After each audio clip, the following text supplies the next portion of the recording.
You are listening to KLRN Radio, where liberty and reason still reign.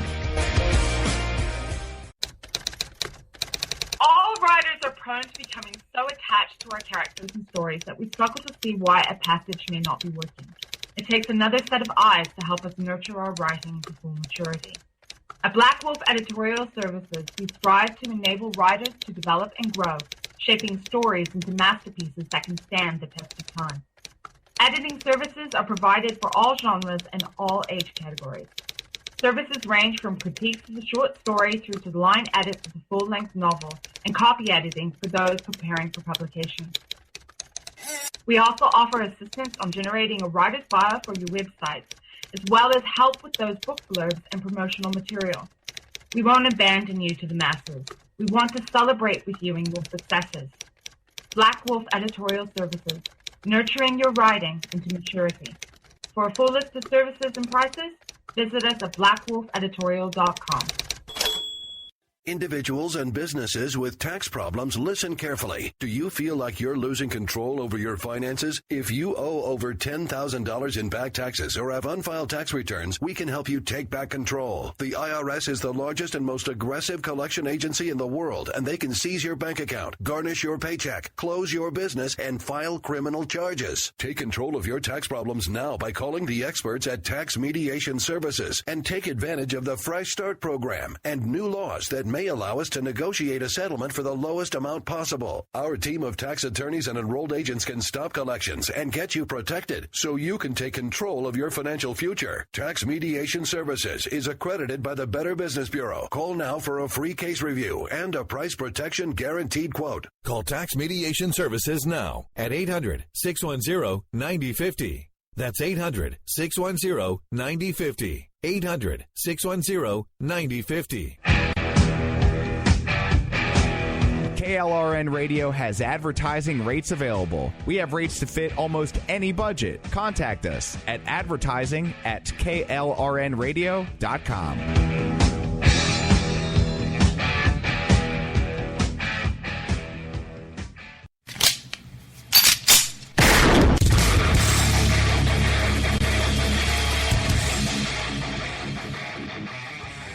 This is Slickery Trigger for Rebel Road Tactical.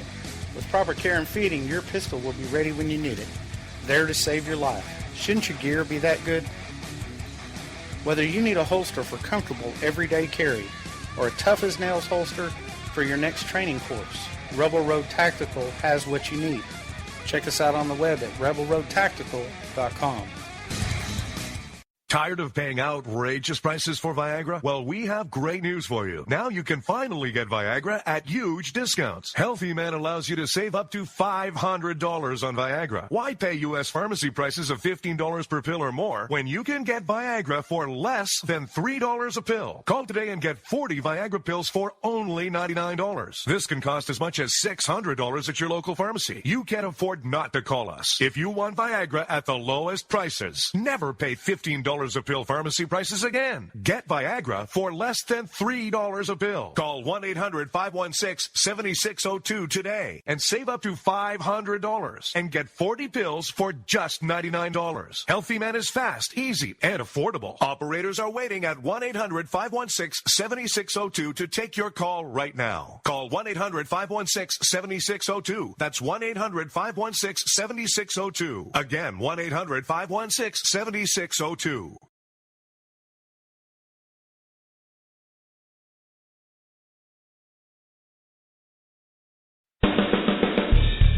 They say we offer simple answers to complex problems. Well, perhaps there is a simple answer. Not an easy answer, but simple. It's common ground.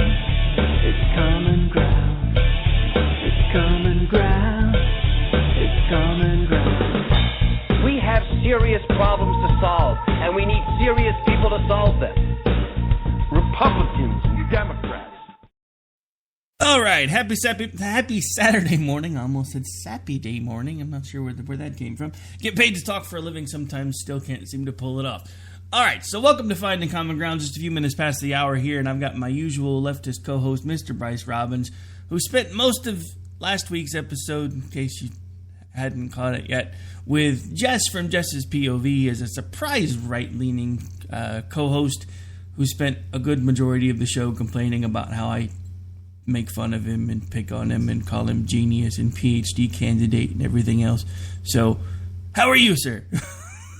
I am good. I'm very good. I want to let everybody know that I did a interview with presidential candidate for the Constitution Party and did a great interview with Darrell Castle, which will be coming up next. So definitely stay tuned to check that out if you're interested in an ultra right-wing conservative religious candidate for president. If you want to hear the things he says, whether you think they're wacky or legitimate, stay tuned. But it's a very good interview. Other than that, I really have not been doing too much. I've been kind of on the down low, so to speak. You know that has a new meaning now, right? No, and I don't want to know, but I just think that means being on like the low key, right? I don't know what it means. I don't want to know. Rainbow. That's all I'm gonna say. Hear no evil, speak no evil, see no evil. All right, so I have to ask. We're actually going to open the show about this because I actually haven't listened to the interview yet because it hasn't posted. I actually do plan on listening to it. It probably won't be until either later today or tomorrow morning, but I will listen only because I actually happen to be somewhat interested in Castle only because Glenn Beck seems to be endorsing him. So, please don't. I'm sorry, what? Please don't be, but okay, continue. You know, it's so that was going to be my question. Did you Jill Stein him or were you civil? No, I didn't Jill Stein him because I could see from the start that this wasn't someone who I could get there with, because every time I brought up points, he would say whether it was fact or, when it was a fact, he would just claim that it was my opinion. Certain things were obviously not my opinion. I'm sure you will be able to see that when you listen, but for example, one of his policies is he wants to pull us out of the United Nations. And I continuously asked questions such as, well, if we did that, then we would lose our vote in the Security Council. And don't you think that that would send a message to Russia and China that they can expand in their respective regions? A similar question, a question similar to what I asked to Jill Stein. And he said, well, that's your opinion, but we're the United States and we're big and strong and basically we could do whatever we want. We don't need to be adhering. I want to get our independence back. And throughout the conversation, whether it was on abortion, whether it was on the Federal Reserve, on climate change, on various topics, it seemed as though his biggest defense was, well, that's in your opinion. And it seemed as though they weren't my opinions, but I was just presenting him with facts and asking questions on what he had said. And so I didn't really have the opportunity to Jill Stein him only because he didn't accept what I accept as fact. Oh, okay. Well, no, I was just kind of curious because, like I said, I haven't listened to it yet. Now, does it run for the whole show or is it just a segment or? Yes, it's the whole show. We start right away and we get into it for 45 minutes, 50 minutes of the show with a break in between. Okay.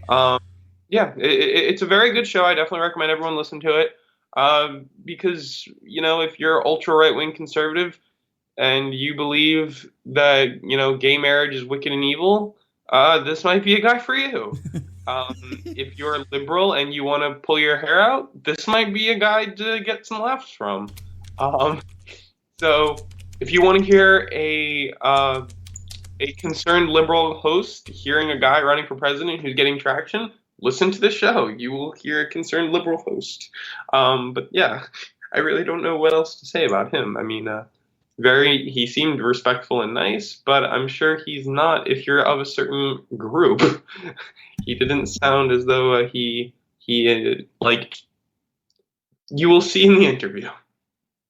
Yeah, so make sure you check that out later. The only reason I was asking if it was a full segment, the whole show, whatever the case may be, what I'd like you to do is go back through, listen to it, pick out maybe 2 or 3 of what you think are the best parts of the interview, because I'd like to cut them down into snippets and make them YouTube videos. Okay, we'll do. Okay, so anyway, now that we're done talking station business on the air, which the old owner used to hate, but I really don't care anymore because I don't work for that guy. Let's move on to the topics of the day. So I have a question, because as a millennial, I'm wondering if you have a different point of view than I do. So the news came out yesterday. The news broke that in Oklahoma, Texas, and at least one other state that I can't think of off the top of my head, Vladimir Putin has allegedly offered, and I do use that word in air quotes, to send officials from Russia to monitor our polling places. What are your thoughts on that? Well, one, I wouldn't trust any Russian government to run my elections when he wins with like 90% of the elections. I would 90% of the vote in his election, so I wouldn't necessarily trust them. But I think that if that is true, then that is ridiculous. I think it has no traction. I think it only is in the news because of Donald Trump's obsessive feeling of fraud towards our electoral system. And in all reality, no official feels as though there is this downright major fraud, especially because all the states he's talking about are primarily Republican-led states that he's actually, losing ground in, not because there's fraud, but because he's a moron and Republicans don't want him. So some are switching over to Hillary. You can see in Arizona, she's winning in the polls in Arizona. So I don't really know if that is a true statement. Maybe it was. And if it is, it's still unrealistic. That's not like Obama's going to say, oh, sure, come on over, guys, watch our elections. That just won't happen. How I feel is that it's probably was offered, if it was, by Vladimir Putin because of the way Donald Trump speaks of our electoral system. It almost embarrasses us globally and is an embarrassment on our process of freedom the way he's acting. When he says, oh, well, I'm going to, I'll leave it in the dark or whatever he said about whether or not he will accept defeat. And he said, I'll accept defeat. Oh, no, he goes, I'll accept the outcome when I win or only if I win. Like, it's these types of things that I think undermine our democratic process. I think embarrasses us, and it doesn't surprise me that Russian officials would say that because it's really embarrassing us. Yeah, to me, it goes a step further, but I want to touch on that because you'd mentioned the fact that during the last debate, Donald Trump said that he's going to, his exact words is, I'll keep you guessing because I'm not going to make a decision until I see the final numbers. So then we have all of these supposed Republicans coming out and saying, woohoo, and they're like, yay, rigged elections, he's not going to he's going to take a stand. I remind you folks that just 16 short years ago, all of us on the right were making fun of everybody on the left that was whining, bitching, and moaning about the fact that they felt like Al Gore was robbed the presidency. So now, instead of actually doing something positive or constructive, we're going to emulate that behavior if we get a result we don't like. How exactly do we win anything by continuing to... And this goes to both sides, because not everybody on each side is the way that these folks are behaving. But when both sides start doing nothing but emulating the petty, petulant, childish sides of their own parties, and everybody starts acting that way, who really wins and loses? Because I think it's us, because there's way too many of these whiny, namby-pamby people in each party, and it's time that we do something about them instead of going, well, I don't like this process, I don't like the way the rules work. It's like trying to explain to a Trump voter who's pissed at me, pardon my language, because I will not vote for Donald Trump. It doesn't matter if I vote for Donald Trump because we have an electoral college system. He's already locked up my state's electoral votes. Even if, by some miracle, those of us that are trying to do nothing more at this point but to make ballot changes in Oklahoma, get Gary Johnson to the 15% that he needs to make sure the Libertarian Party stays permanently on the ballot. Even if that happens, if you look at 538.com, the projections from my state are 96% Trump, 4% Hillary. So let's say, for the sake of argument, something suddenly changes and there's a shift and it goes from 96% Trump to what? 80, what would that be? 81% Trump? So we got 15% Johnson, 86% Trump, 4% Hillary. Guess what? The votes still go to Trump.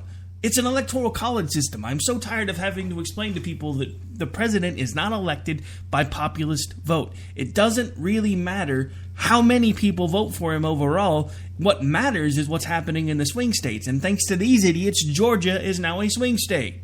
Arizona has become a swing state. Utah is changed. Utah, for God's sake, is changing to a swing state, but not in the way you might think. It's going into the white column, or I think on 538, I think they've given Evan, I think, purple or something. I don't remember. But it isn't shaded that way yet. But if you look at all the forecasts coming out of there, Evan is neck and neck. There's a good chance that Utah's votes may or may not go to Evan McMullin. And for all of you that are bashing me for not being willing to support Trump and not willing to do this and not willing to do that, if you really think Donald Trump is the best choice for the country, then please, by all means, pull the lever. But you better start hoping that other people start playing chess instead of playing checkers, because if there's not some sort of a block at this point, if somebody doesn't stop either of these two idiots from getting to 270, then Hillary's going to be the next president of the United States. And as much as it pains me to say that, the simple fact of the matter is the truth is in the numbers. And I'm not looking at a single poll like the rest of you idiots keep doing, because now there's a poll coming out that says, oh, look, after the last debate, Donald Trump's up by 3, with a margin of error of 4, which is probably closer to 6, because nobody has landlines anymore, and those polls aren't very accurate. But if you look at the overall arching polls from day one, Hillary Clinton has an 86% chance of winning the White House. Donald Trump has like a 14% chance. And we knew this going in. Those of us that were on the right, that's why we kept telling you over and over and over again, if you put this man up against her, he will lose. There is no way he doesn't lose. She's wanted him to run from day one. All of these WikiLeaks that everybody's talking about, one of the most prominent ones that no one's talking about, points to just that. She wanted Donald Trump. She was foaming at the mouth for it to be Donald Trump because she knew she could beat him. And now we are where we are, thanks to these idiots that have let themselves be led by their anger, because the GOP had a real shot at putting a decent president in office, and they floated King Louis from the Jungle Book. Good job, guys. I mean, I would beg to differ. I don't think there was anybody halfway decent running from the Republican Party. Well, you as a liberal wouldn't, but I wasn't talking to you right now. No, but I mean, like,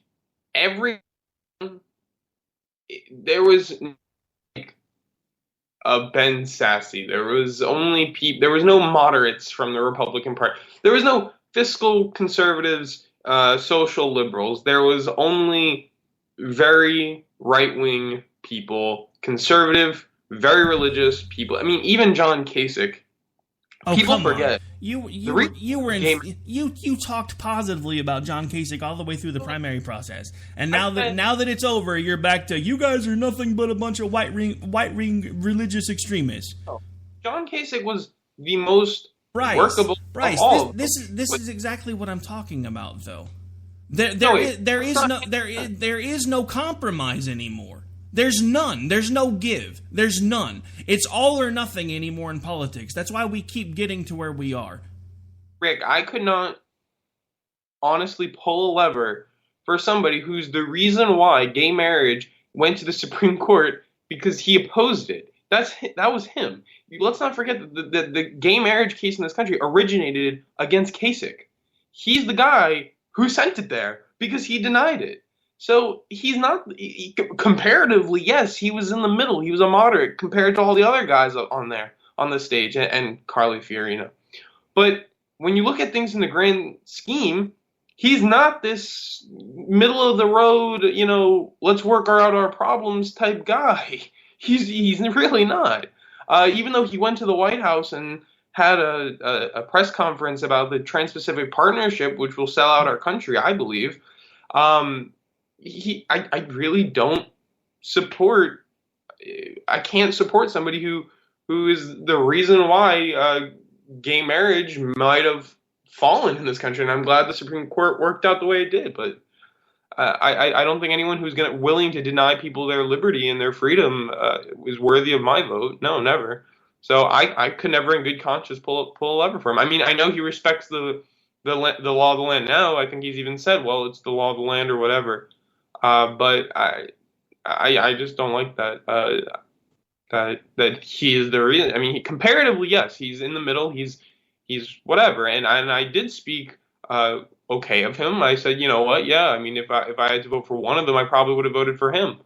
But in reality, he's not all that moderate.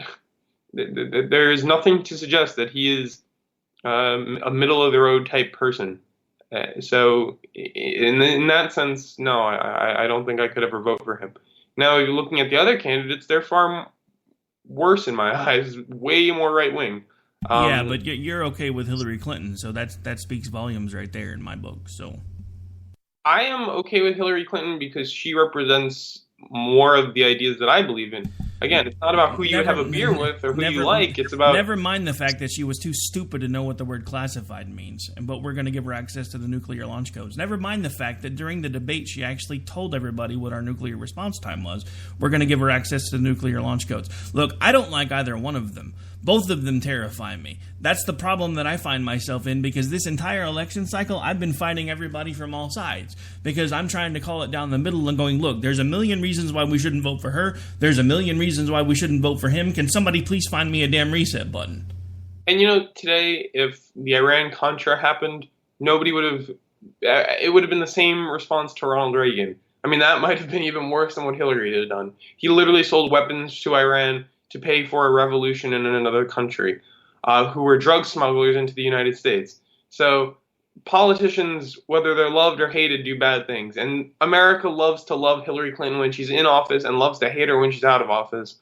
But at the end of the day, you know, No. Don't get it twisted, son, because there's about 70% of the country that hates both of them. So, I mean, you're acting like everybody loves Hillary Clinton. No, nothing could be further from the truth. Even the people that I know that are sliding over from the right and pulling the lever for her, that's only because they see how dangerous the people that are actually behind Donald Trump are. It doesn't really have so much to do with Donald Trump. Never mind the fact that he waffles on everything that he ever says. Never mind the fact that he's changed positions more times than his ex-porn star wife.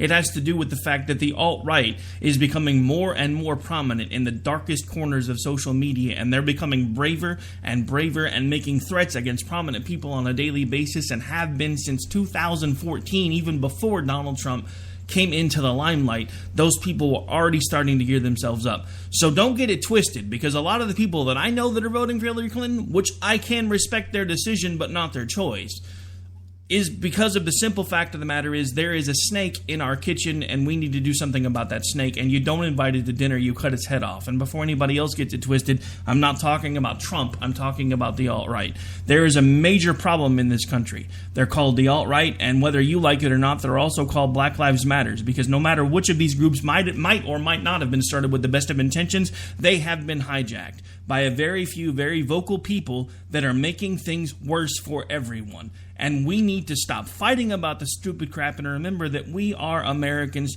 first and get the hate out of both houses. I can't do anything about yours, but I can do something about mine, and that's why I'm not voting for Donald Trump. It's not necessarily about his policies, it's because of what's coming up behind him and the fact that he's a complete boorish idiot who doesn't know the first thing about foreign policy, who is willing to allow Russia to influence our elections only because it makes him look better in the eyes of certain people. I have seen people that were staunchly opposed to all of this suddenly coming out in favor of Vladimir Putin and his decision to put observers in our polling places. Suddenly coming out in favor about the WikiLeaks stuff, never mind the fact that WikiLeaks originally was started as a leftist organization, an anti-military organization, who has several times put troops in harm's way with information that they've released. But now it's okay. None of it is okay. Neither one of these people is okay, and I want my country back because none of it makes any sense anymore.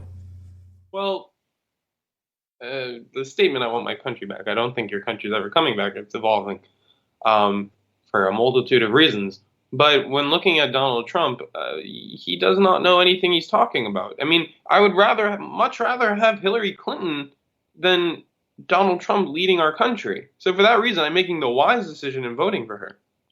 I mean, it just seems as though it's the obvious choice. There is nobody else who can win. So the question of voting third party, I don't want to waste my vote. And to be honest, I mean, we could have a whole episode about it. Hang on. Back up. How is it a wasted vote when you're standing up for what you believe in? How is that a wasted vote? Because by casting my vote for somebody who cannot win an election, even if that's what I believe in, normally I view it as the third-party candidates are normally fringe groups that are extreme in their own special ways. So for Gary Johnson, I think he would send the economy into recession within minutes, and I don't think he knows anything of what he's talking about. I think Bill Weld would be a much better candidate, but I don't even think he's a libertarian. Then we have Jill Stein. Jill Stein, I think, wouldn't know what to do with the country. I think she would probably cry if she was elected. She has no idea what she's getting involved in. Hang on. You're going far afield and giving me all the reasons why you won't vote third party. That's not what I asked you. I want an honest answer from you. For people that do align with Jill Stein, do align with Gary Johnson, do align with Castle, or do align with McMullen, why is it a wasted vote if people are standing up to the two-party system and saying, screw you, I believe this, I think we can do better? I'm so tired of hearing about how it's a wasted vote from all of you party lemmings who just get in line and pull a lever. I'm so tired of it. That's all I've heard for 6 months. You're wasting your vote. I like a two-party system. It works. Really? It works. You have plurality for single-member district. You can't expect anything different. Are you kidding me? It works. Our government hasn't accomplished anything in 8 years. You want to tell me this works? Well, that's not necessarily true, but... Oh, no. They've accomplished what? A handful of things? The rest of it's been a stop because nobody can make up their mind to what they want. Do you want a multi-party system? What I want is the ability for the American people to actually decide what it is that they want for themselves instead of having their votes influenced by outside countries, influenced by the media, and influenced by the very parties that are supposed to be working for them, not against them. Hang on, though. But that's not what my question was. My question is, do you want a multi-party system or a two-party system? I don't care I don't care whether we have one party, two party, three parties, or 20 parties. Because in reality, quit cutting me off. In reality, we already have like 16 parties. Just most of them are not recognized. So the two-party fallacy is just that, a fallacy. It's a lot more than that. It's down to a political science, in fact. And if you look at various countries, like in Israel, for example, they have like 15 parties that they had to disband their government and start over again. I mean, they have a parliamentary system, so that just meant re-voting, because nothing could get done. So when you have a lot of parties that have power, nothing gets done. When you have, and personally, I don't know, maybe you should look into like the UK system or like a parliamentary system. Maybe you'd be in favor of that, where you get proportional representation, but you never vote for your primary leader. Personally, I like a presidential system, and I think that with a presidential system, and with single-member districts and plurality in place, which means that the majority in proportion gets the vote, that's a good system the way it is. And I like the idea. I mean, no matter what you do, you will still have two primary contenders coming out and saying, okay, we agree with this bulk of ideas, we agree with this bulk of ideas, and then you'll have fringe candidates. So a Jill Stein, a Darrell Castle, someone else, who are running based on certain key points, but normally if those are popular enough, they just get engulfed by the bigger two parties. And it's like that even in multi-party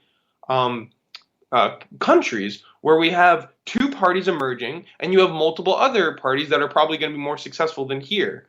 But at the end of the day, it's still a working system. It's not a failing system. What is a failing system is getting people to vote. That's not working. I'm sure if we made voting more accessible, then more people would be able to vote. I think that is the key number to why our voting is so low in this country. Also, I think the feeling of representation is low in this country because we don't have multi-party districts where people can elect more than one person from their district to represent them. So that could be another reason. But what I want to just conclude with here is that you can't just say, I want an electoral system where the media and the international community doesn't influence it. That's not the point here. The point is that we're going to have a system, and how you want that system to work is what you should be advocating for. It's like what I say to people who, and I heard this video from that guy Milo, whatever his last name is, who's very right-wing, who is actually, it's being debated whether he should speak at our school because they don't want him to legitimize his views, or I don't even know, but whatever. It's a whole nother discussion. But anyways, he talked about how when people want to take on the issue of racism and just protest racism and say racism is evil and racism is this and racism is that and this is the cause of everything, while that might be true, you are fighting a faceless villain. And if you just keep saying that this faceless villain is the root of our evil, so if you keep saying that the two parties are the root of our evil, you're not getting into anything specific. So if you say, the voting system is racist and I want to change that, the police enforcement can be racist, so I want to change that. Now we're talking about specifics. Now you can isolate things that you want to change because they are what you say they are. So unless you can find me examples of why things are the way they are because of the two-party system and that's why you want to change it, then we can have a legitimate discussion about it. No, I'm already trying to have a legitimate discussion with you, but you only want to hear your point of view. There is there is no two-party system anymore, Bryce. You're treating me just like you treat your interviewers. I'm not a guest, I'm a co-host. Every time I tell you something you don't agree with, you cut me off and give your own point of view. That's not how this is supposed to work. This is not how this is supposed to work. Because I'm trying to tell you what I want to change. If you want my honest opinion, which I have given multiple times, there is really very little distinction between the two parties anymore. They all kind of want the same things. This is pretty evident by the fact, and I know this made you happy, but those of us that actually have been around a while longer are cringing and freaking the hell out because we actually heard Democratic talking points at the RNC for the first time in my lifetime. They started talking about the gender wage gap, which I know probably gave you goosebumps. They started talking about paid daycare, which I know probably again gave you goosebumps. But the problem is, Bryce, with either one of these candidates, and it's another reason why I oppose both of them, and why I'm sitting here trying to figure out why there really isn't much daylight between either party anymore, it doesn't really matter what they're going to do, because what they're telling us they're going to do is find ways to spin us into oblivion. They're just going to do it in different ways. They're both big government, big spending people, and I don't want either one of them. And so do a lot of people that I know, but they feel like they're stuck because they keep buying into the crap that there's a two-party system and we have to follow these particular set of rules. This would have been the one time, probably in my lifetime, that we could have actually put up a legitimate third-party candidate and made a difference. But the Libertarian Party got selfish, Jill Stein's an idiot, Gary Johnson's an idiot, nobody knows enough about Castle or McMullen. McMullen has actually had a really good ground game. He's on the ballot in 42 states and he did it in like 90 days. Either by write-in legitimacy or actually being in there. He's able to be voted for in 42 states. Imagine what would have happened if he would have started in the beginning. That's my point. This whole system needs to change because it's broken. There's no difference between them anymore. They all want the same things. The only thing that changes, whether it's an R in the White House or a D in the White House, are the people that are getting the money. The rest of it stays exactly the same. All they do is tell us what we need to hear to get us to vote for them, and then it's business as usual as soon as we do. That's what I want to change. The whole system is broken. It's corrupt. And everybody that's pulling the lever for Donald Trump thinks he's going to fix it. I don't see it that way because he's been part of the system since the 80s. The 80s he's been involved in this. He's been donating to both sides. More to Democrat than Republicans, but nobody talks about that part. More to the same people that he's railing against now that he feels like have broke the government. And the idiot doesn't even understand how government works because on the debate stage now twice, he's asked Hillary Clinton why she hasn't changed something that the Senate has no jurisdiction or ability to change, which is the tax code.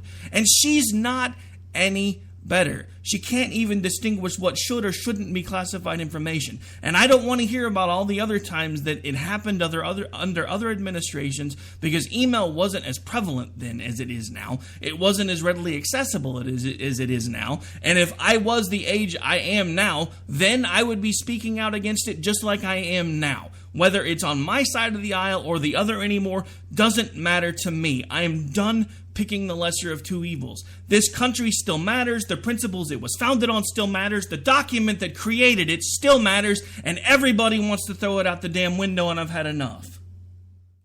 That's what I want to change. You want to know what I want to change? I want to get us back to actually following the Constitution. Because the Founding Fathers were a hell of a lot smarter than we are today, and we should still be following it, but we're not. We throw it out the window every chance we get. The two-party system is completely corrupt, it's completely broken, and it needs to be fixed. And if that means starting another party, like happened with Reagan, then Lincoln, then I'm all for that. If it means throwing them both out and starting over, I'm all for that too. As far as I'm concerned, we need term limits. We need to stop looking at it like, oh, my congressman's great, but the rest of them suck. Because if their approval rating is that low, obviously your congressman can't really be that great either. Neither can your senator. We have this myopic effect where everybody that comes from my state's awesome, but everybody else sucks. That's not how this works. Well, I have a couple things to say, but first, in regard to term limits, I never agreed with those because you have a 98% recidivism rate in Congress. That means 98% of them come back for second or more terms, but that means they won 100% of their elections, and that's democracy.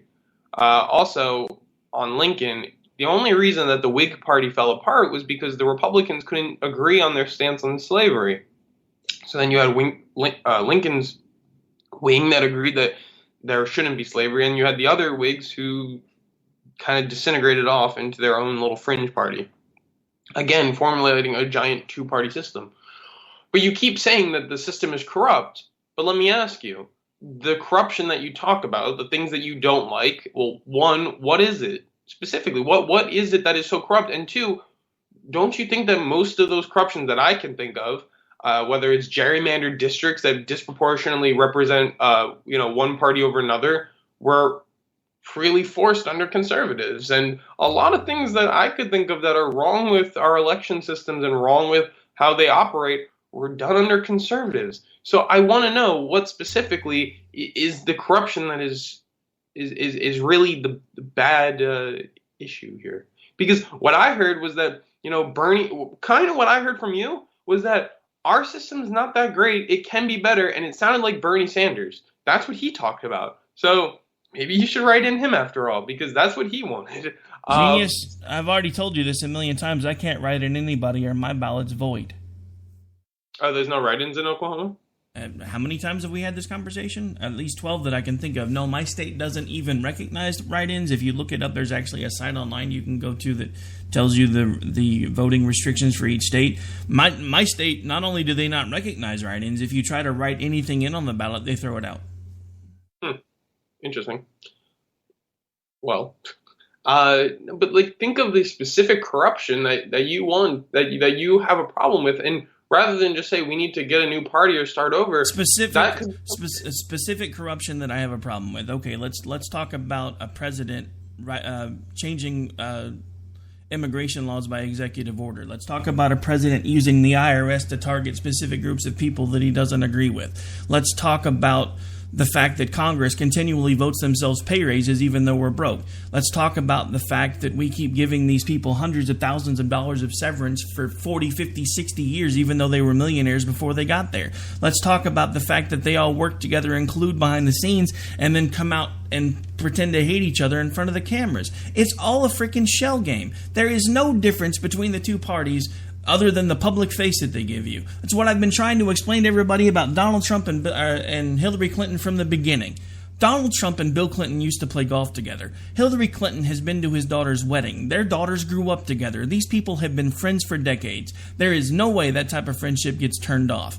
This is a public face that they are giving to perpetuate the narrative that they cannot stand each other, when in reality it doesn't really matter which of the two get in there, because their policies are going to wind up being pretty much the same. It's why I laugh my ass off anytime anybody starts talking about but Muscodith, because it doesn't matter. Because if you're a conservative and you want conservative justices, you're not getting them under Trump.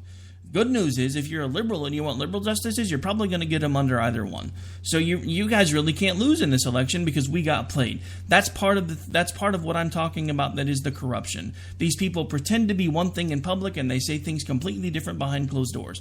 Both candidates are guilty of that. That has come out. It's been proven with empirical evidence that they say one thing in public, say something else in private. That is a problem. That is corruption. But that's not a reason to not vote, because really, you think about it as, again, like I said before, you're not voting for who you would have hang on. You're not voting for who you would have a beer with or who you would like to be friends with. You're voting for who you think would best lead the country. And if you think Trump is a bumbling moron who would just get us into more trouble, more harm than good, then the only person left to really vote for who would give you a voice in our system is Hillary Clinton. That is your opinion. And again, genius, it's a flawed one because, again, electoral votes. It doesn't matter if I vote for Hillary Clinton because Donald Trump gets all 6 of mine no matter who I vote for. You were just saying why is it a wasted vote? And I'm telling, and you're just saying right now it doesn't matter who you vote for because the Electoral College is going to take care of it. But I'm saying that you should vote. So it's kind of as though we flipped opinions. No, we haven't flipped opinions, but I'm trying to tell you that my vote won't help elect Hillary Clinton. My vote doesn't really help elect Donald Trump because he's already going to get my state's votes anyway. My point is I don't principally align with either one of them because I'm not going to reward people that are intellectually dishonest, not only with themselves but with everybody that they talk to. Principles. Bryce. Principles used to matter in this country. Apparently they don't anymore because now our politicians can stand up, lie to our faces, get standing ovations, make millions of dollars for the rest of their lives, retire, and go on about their business. I don't like that. Rick, it never mattered, though. The idea that people's principles mattered is not true. And think about what people's principles used to be. Dwight D. Eisenhower disagreed with Brown v. Board of Ed in private. Truman used to use the N-word in private. FDR, he was a nut in private about certain issues. He turned away the Saint, whatever it was, the Saint, what is it, the boat that was full of Jewish people. He turned them away. So we could go through each candidate and talk about their huge principle flaws. I'm not talking about the candidates. This is where you and I keep losing each other because this has become my stance because this is the only thing that I know that will actually work, I hope, is to start doing what I can to influence my sphere of the people around me to impact changes. Instead of screaming that, hey, we need to put God back in schools. No, if you think God deserves to be anywhere, you should make sure that he's in your home because then the rest of it will take care of itself. We need to make sure our kids are taught this in schools. No, actually we really don't because you as their parent have the ability to teach them anything you want when they are in your home and you should be taking care of that. That's my point. We need to get back to the fact that principles do matter because they may have never mattered to our politicians, and the more we understand about history, we may find out that a lot of what we thought were good, principled, detail-oriented, and great people turned out to be flawed Americans just like everybody else. But the simple fact of the matter is these two are blatantly lying to our faces. Not once, not twice, not on select issues, but on everything they're telling us. It's a lie. All of it, each of them, on everything they tell us in public, has a different stance in private. That's why Donald Trump freaked out when the New York Times said, well, we have this audio of things that you're saying that are much different than you're telling the American people, but we can't release it without your permission, but we think they really deserve to hear it. Well, no, you can't do that. That violates my privacy. Why do you think he freaked out? Because I guarantee you everything that he's been telling us in public, he's telling everybody else everything else in private. Because one thing that they did let slip out is, oh, guys, don't worry about all this immigration stuff because if I get into office, I'm not going to do half the things I'm telling them. I'm just telling them this to get them to vote for me. That's one of the things that I've been talking about all along. He's not going to build a wall. He doesn't even technically have to build a wall. All he's got to do is fund it because it's already there. There was a law passed back in 2006, 2008-ish to fund a fence line along our southern border. It was passed, it was just never funded. So technically the wall is already there. It's just nobody's really wanted to do anything with it because it was a feel-good vote. It got people riled up, it got them to vote for whichever side was pushing for it. It's how John McCain won his last election, for God's sake. Vote for me and I'll finish the fence. Then he gets into office and says, that fence, maybe we'll deal with it later because it's really already kind of law, but we don't really have the money to fund it right now. That's my point. That's what I consider corruption. That's what I consider all kinds of issues. It's because I'm tired of politicians telling us what we want to hear to get them to vote, to get us to vote for them, and then they do the exact opposite when we're there. And the same thing is happening on my side. So I don't want you to think that I'm just picking on your side about this. Because all of the Republicans that keep, vote for me and I'll defund Planned Parenthood. That's great. That's not how any of this works, though, because you can't actually be the ones to defund Planned Parenthood. It's just another way to get a feel-good vote. It's the same thing that Donald Trump did with abortion, because if you look at him in the 80s and the 90s, he was pretty pro-abortion. He even tried to talk a couple of mistresses into getting abortions. Now all of a sudden he's not. And but Planned Parenthood does great work. But hey, I'm pro-life. just pick a side. That's what I'm tired of. Just pick a side. If you want to vote for Donald Trump and you think he's the best choice, fine, pull the lever. If you can look yourself in the mirror and at the end of the day, after you vote for him, and you can still look at yourself and go and not go, holy crap, what did I do? Fine, then that's your choice. That's your right. You are an American. If you want to vote for Hillary Clinton and you think she's the best choice for America, and at the end of the day, after you pull that lever, you can look yourself in the mirror or not want to go find a gun and put a bullet in your head, then hey, that's your choice. I cannot and will not support either one of them for a plethora of reasons. One, they are both involved in one way or another with two of what I consider in my opinion, are hate groups. They also have very public stances that are very different than their private stances. One of them isn't smart enough to know what classified information is. The other one isn't smart enough to know how to tie his shoes without Kelly Conway's help. So right, no. So you say that they're both so bad, then I'm just curious, who is it that you support? I mean, we had this conversation, and I'm not really sure still. I've told you a multitude of times who I'm supporting and why. It's not because I think he's going to make a good president. It's not because I think he has a snowball's chance in hell. But I'm voting Gary Johnson because while he may not be the best choice for America today, I'm hoping that if the Libertarian Party can legitimize itself in Oklahoma, that the local grassroots folks around here can actually start making inroads to make changes to the actual national level party for the Libertarians, because a lot of the Libertarians here wanted Austin Peterson, who was fairly conservative in a lot of ways, but also quite liberal in others. He was kind of a middle-of-the-road candidate. As a matter of fact, he's so pro-life that he goes both ways on it. Not only does he not think you should murder children without trying to find another way to get it done, he's also anti-death penalty, which was a little bit of an issue for me, but I understand his point of view, and at least he's consistent. People look at me all the time and say that I'm inconsistent because I'm pro-life, but I also condone the death penalty. But coming from the background that I do, I understand the need and the sometimes requirement of very, very dire deterrence to keep people from doing stupid crap. And I've actually interviewed people in my line of work as a private investigator and some other things that I've done that have actually told me point blank that the only reason somebody didn't wind up dead when they were in the middle of a bar fight with them or whatever else was going on was because they knew they could face the death penalty. So I know that it does sometimes work. I also know that the system is flawed, which is why Peterson doesn't want the death penalty, because there have been instances where innocent people have been put to death. And that's my problem with it, honestly. I'm not opposed to the death penalty, but I think we need to start making doubly sure that the people that we're putting to death are actually the ones that should have been, because there have been too many weird cases that have come to light with DNA evidence now that have proven that these people that have not only been in prison for a very long time in some instances, but some of them have even faced the death penalty, weren't actually even the people that apparently committed the crime. About 1 in 25 on death row are innocent, which scares the bejeebers out of me when Texas kills 500 people a year or something like that. I don't honestly think the number's that high, but then again, they don't really talk about it on the news anymore, so I don't know. It used to make the news every time Texas did an execution. I don't think it really does anymore.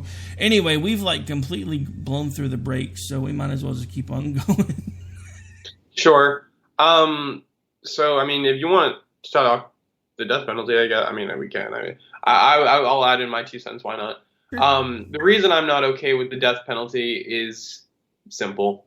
How can you tell someone don't kill when the government kills? And I don't think that it's ever been expressed in if you really want to have a strict reading of the Constitution, I don't think that it's ever written in the Constitution that the government can sentence people to death, can execute people.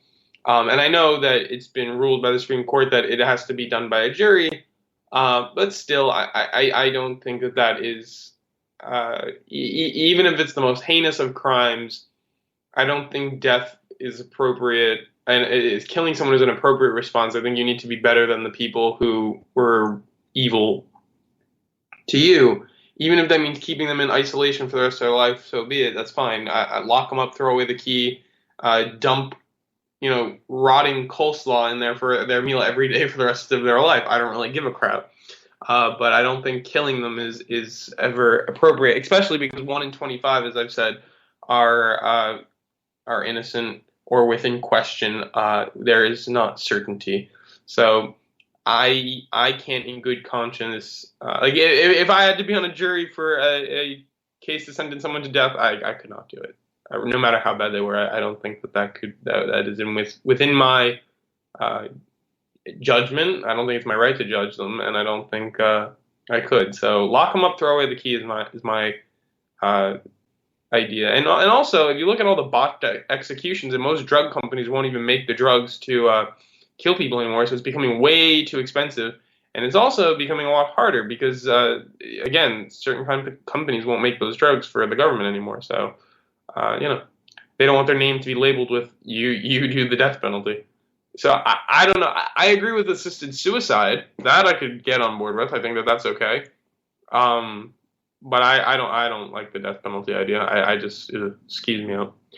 But anyways, the government putting people to death is never a good thing.